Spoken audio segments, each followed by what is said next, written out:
আগামী পঞ্চায়েত নির্বাচনকে লক্ষ্য করে দক্ষিণ করিমগঞ্জ সমষ্টির 4টা জেলা পরিষদ আসনে দক্ষিণ করিমগঞ্জের বিধায়ক জনাব সিদ্দিক আহমেদ মহাশয়ের নেতৃত্বে আমরা পঞ্চায়েত নির্বাচনের কুচকাওয়াজ শুরু করেছি। আমাদের টিলাওয়াড়ি বান্দরকোনা জেলা পরিষদ আসনে নির্দল প্রার্থী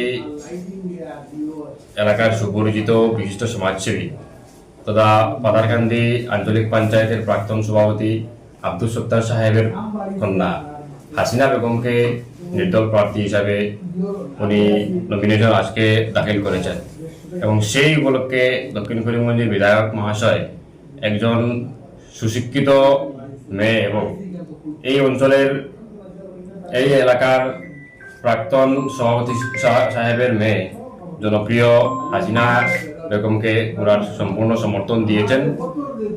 আমরা আশাবাদী যে হাসিনা বেগম মহাশয়া আগামী দিনে এই অঞ্চলের মানুষ, এই সমষ্টির মানুষ, টিলাওয়াড়ি বান্দরকোনার মানুষ বিপুল ভোট দিয়ে ওরাকে জয়যুক্ত করবেন।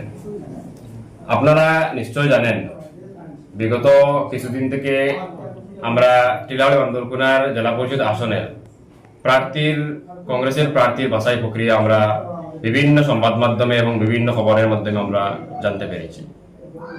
যেভাবে টিকিটের নামে দালালি, যেভাবে টিকিটের নামে হরির লুট এবং বিশেষ করে দক্ষিণ করিমগঞ্জ সমষ্টির জনতাকে বদনাম করার জন্য কতিপয় কংগ্রেসের লোক, বিশেষ করে ভূপেন বাবা মহাশয়ের নেতৃত্বে এবং করিমগঞ্জের এক সম্ভ্রান্ত পরিবারের ছেলে, যাদেরকে আমরা দক্ষিণ করিমগঞ্জের মানুষ 2001 সালে এর পূর্বে দক্ষিণ করিমগঞ্জ থেকে বিতাড়িত করেছিলেন, তাদের রাজত্বকে আমরা দক্ষিণ করিমগঞ্জের মানুষ ঐক্যবদ্ধ হয়ে সমাপ্ত করে দিয়েছিলেন।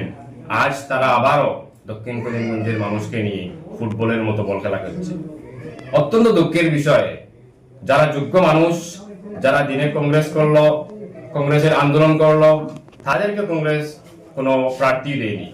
আজকে কিছু সংখ্যক মানুষকে তারা টেকার লোভে তারা আজকে প্রার্থী দিয়েছে। সুনামতে এই টিলাওয়াড়ি বান্দরকোনা আসনের যিনি প্রার্থী হয়েছেন ওনাকে 20 লক্ষ টাকা দিয়ে নাকি প্রার্থী দেওয়া হয়েছে। আজকে মানুষ কংগ্রেসকে ভোট দেবে, কেন ভোট দেবে?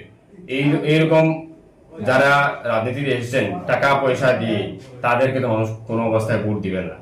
আমাদের বিশ্বাস জনগণ বিচার করবে যে আগামী দিনে কেন কংগ্রেসকে ভোট দিবে না এবং কেন হাসিনা বেগমকে ভোট দেবে, সেটা আগামী দিনে মানুষ তার সত্যতা এবং তাদের নিজের নিরপেক্ষ বজায় রাখে আমরা বিশ্বাস যে তারা বিচার করে হাসিনা বেগমকে ভোট দেবে।